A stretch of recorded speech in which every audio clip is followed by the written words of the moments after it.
মধ্যপ্রাচ্যের বিভিন্ন এলাকায় ক্ষেপণাস্ত্র ও ড্রোন হামলার ঘটনায় 2 বাংলাদেশি নাগরিক নিহত এবং আরও 7 জন আহত হয়েছেন। সোমবার পররাষ্ট্র মন্ত্রণালয় এক বিবৃতিতে এ তথ্য নিশ্চিত করেছে।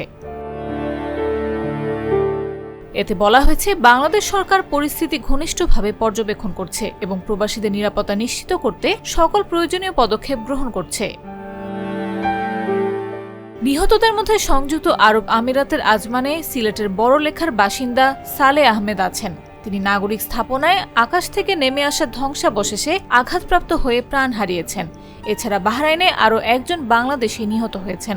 একই ঘটনায় 3 জন আহত হয়েছেন।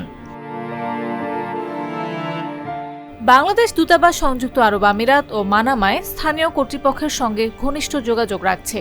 বাণিজ্যিক ফ্লাইট পুনরায় চালু হলে তাদের মরদেহ দেশে ফিরিয়ে আনার ব্যবস্থা করা হবে।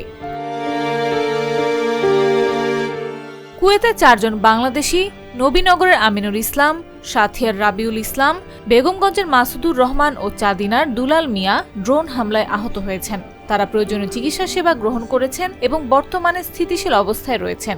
কুয়েত দূতাবাস নিয়মিত তাদের সঙ্গে যোগাযোগ রাখছে এবং দূত নিজেও হাসপাতালে সাক্ষাৎ করেছেন।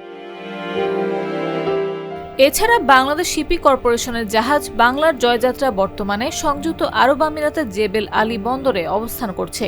দূতাবাস জাহাজের ক্যাপ্টেনের সঙ্গে যোগাযোগ রাখছে এবং সব ক্রু সদস্য নিরাপদ রয়েছেন। পররাষ্ট্র মন্ত্রণালয় জানিয়েছে, মধ্যপ্রাচ্যে উত্তেজনা বৃদ্ধির বিষয়ে গভীর উদ্বেগ প্রকাশ করছে সরকার। মধ্যপ্রাচ্যে বসবাসরত 6 মিলিয়নেরও বেশি বাংলাদেশের নিরাপত্তা ও সুরক্ষা সরকারের সর্বোচ্চ অগ্রাধিকার। সংশ্লিষ্ট দেশের দূতাবাসগুলোকে নির্দেশনা দেওয়া হয়েছে যাতে প্রবাসীরা সতর্ক থাকেন এবং স্থানীয় সরকারের নির্দেশনা মেনে চলেন। নিউজ ডেস্ক, জাগো নিউজ।